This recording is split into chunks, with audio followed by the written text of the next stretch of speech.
청춘의 독서 특강 제3강 혁명의 불꽃, 그 빛과 그림자 마르크스 엥겔스의 공산당 선언 읽기.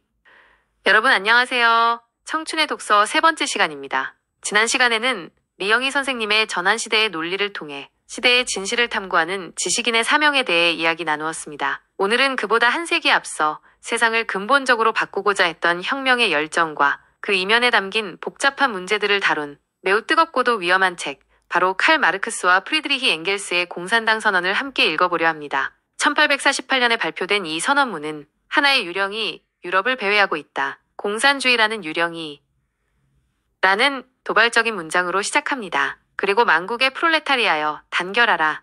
에는 외침으로 끝을 맺죠. 이 짧은 선언문은 이후 인류 역사에 엄청난 파장을 일으켰고 수많은 혁명과 전쟁, 그리고 냉전이라는 거대한 대립의 중심에 서게 됩니다. 공산당 선언의 핵심 주장은 비교적 명료합니다. 지금까지 모든 사회의 역사는 계급투쟁의 역사다. 마르크스와 엥겔스는 인류 역사를 지배계급과 피지배계급 간의 끊임없는 투쟁 과정으로 보았습니다. 그리고 그들이 살던 자본주의 시대에는 생산수단을 소유한 부르주아 계급과 자신의 노동력을 팔아 생계를 유지하는 프롤레타리아 계급 간의 대립이 가장 핵심적인 모순이라고 진단했습니다.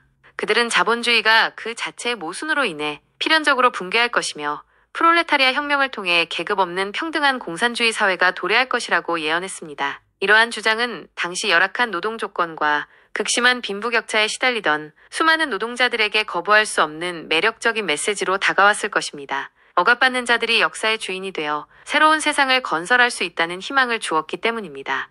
유시민 작가가 청춘의 독서에서 이 선언문을 다루는 이유는 단순히 공산주의 이론을 소개하기 위함은 아닐 것입니다. 오히려 이 선언문이 가졌던 혁명적 열정과 이상, 그리고 그것이 현실 역사에서 어떻게 나타났으며 어떤 문제점들을 드러냈는지를 다각적으로 조명하고자 했을 겁니다. 마르크스가 꿈꿨던 프롤레타리아 해방과 인간다운 삶의 실현이라는 이상은 분명 숭고한 것이었습니다. 하지만 그 이상을 실현하려는 과정에서 나타난 폭력과 독재, 개인의 자유 억압 등은 우리가 결코 간과할 수 없는 비극적인 역사입니다. 선한 목적이 항상 선한 결과를 가져오지는 않는다는 것을, 때로는 이상을 향한 열정이 현실을 왜곡하고 끔찍한 결과를 초래할 수도 있다는 것을 우리는 역사를 통해 배웠습니다. 공산당 선언을 읽는다는 것은 이처럼 혁명의 빛과 그림자를 동시에 바라보는 것을 의미합니다. 마르크스가 자본주의 사회의 모순을 날카롭게 분석하고 인간 해방의 가능성을 제시한 부분에서는 깊은 통찰을 얻을 수 있지만 그의 예언이 현실에서 어떻게 빗나갔으며 그의 사상이 어떻게 왜곡되어 이용되었는지에 대해서도 비판적으로 성찰해야 합니다. 특히 청년 시절에는 세상을 바꾸고 싶다는 뜨거운 열망을 품기 쉽습니다. 기존의 불평등과 부조리에 분노하며 새로운 유토피아를 꿈꾸기도 합니다. 공산당 선언은 바로 그러한 젊은 영혼들에게 강렬한 영향을 미칠 수 있는 힘을 지니고 있습니다. 하지만 유시민 작가는 우리에게 그 열정만큼이나 냉철한 이성과 비판적 시각이 중요하다고 말하고 싶었을 것입니다. 어떤 사상이든 그것을 맹목적으로 추종하는 것은 위험하며 그것이 현실에 적용될 때 어떤 결과를 가져올 수 있는지 신중하게 따져보아야 한다는 것이죠. 또한 공산당 선언은 우리에게 역사를 바라보는 하나의 관점을 제공합니다. 역사가 단지 위대한 영웅들에 의해 만들어지는 것이 아니라 평범한 사람들의 삶과 그들이 처한 사회경제적 조건, 그리고 계급 간의 갈등과 같은 구조적인 요인에 의해 움직여간다는 통찰은 여전히 유효합니다.